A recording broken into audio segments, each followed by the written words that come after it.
Il est urgent que les Africains boycottent Tunisair, la compagnie qui les méprise et les tabasse. Cette chaîne est un espace d'expression, de réflexion et d'aide à la prise de conscience pour les peuples africains confrontés aux défis du développement économique. Le mépris de l'homme noir s'est encore illustré à travers les images filmées à l'aéroport de Tunis. Les passagers du vol Tunisair du vendredi 9 juillet 2022, majoritairement des Africains, qui, après s'être acquittés de leur billet comme tout passager, ont été traités de façon discriminatoire. Revoyons la notion de discrimination. Au sens le plus large, on pourrait qualifier de discrimination toute différence de traitement, qu'elle soit inscrite dans un texte ou qu'elle résulte du comportement de telle personne ou de telle institution. Une discrimination directe se produit lorsqu'une personne est traitée de manière moins favorable qu'une autre ne l'a été ou ne le serait dans une situation comparable, sur la base de critères ethniques, religieux, physiques, sexuels et le plus souvent d'origine. Dans son sens premier, étymologique donc, la discrimination a une connotation négative. Discriminer dans le langage courant, ce n'est pas simplement séparer, mais en même temps hiérarchiser. Traiter plus mal ceux qui, précisément, seront dits victimes d'une discrimination. L'adjectif discriminatoire désigne ainsi exclusivement un acte ou un agissement qui tend à distinguer un groupe humain ou une personne des autres à son détriment.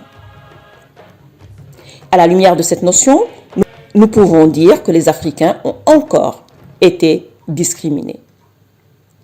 Tunisair a annulé tous ses vols sans prévenir les passagers, ce qui est indigne d'une compagnie aérienne et contraire à la politique du client roi. Plus grave encore, les forces de l'ordre sont dépêchées sur place pour mater les moins dociles.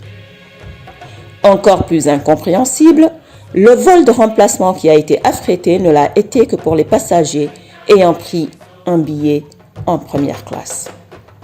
C'est ainsi que des familles africaines sont oubliées à l'aéroport de Tunis, pendant que les Européens, eux, étaient logés dans des hôtels.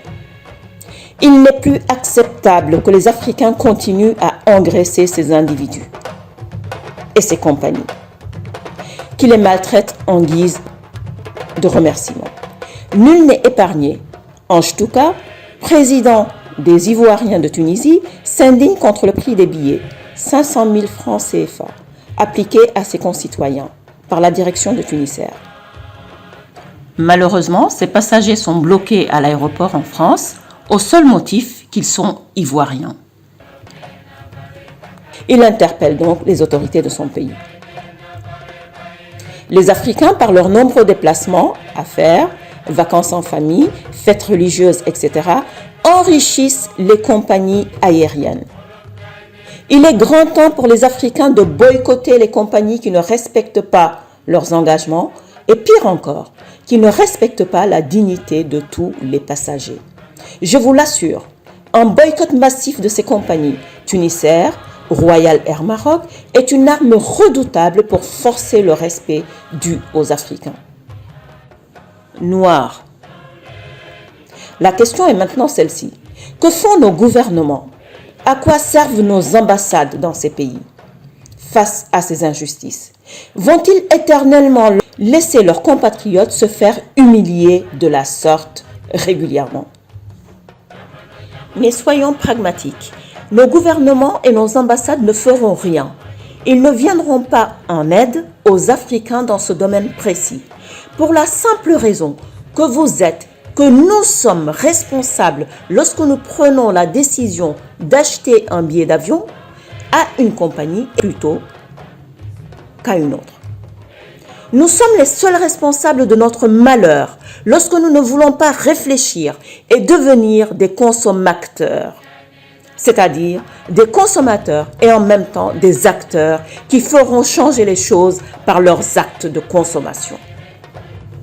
Si vous êtes d'accord, alors abonnez-vous, likez, activez la cloche des notifications pour ne manquer aucune de nos vidéos. Mais surtout, partagez massivement cette vidéo pour qu'ensemble, collectivement, nous luttions pour une Afrique plus libre et plus indépendante.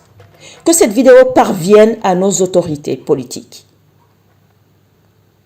Il est grand temps que nos hommes politiques soient des patriotes et défendent l'image de l'Afrique et des Africains. Rappelez-vous, le respect ne se quémande pas, il s'arrache par des actes.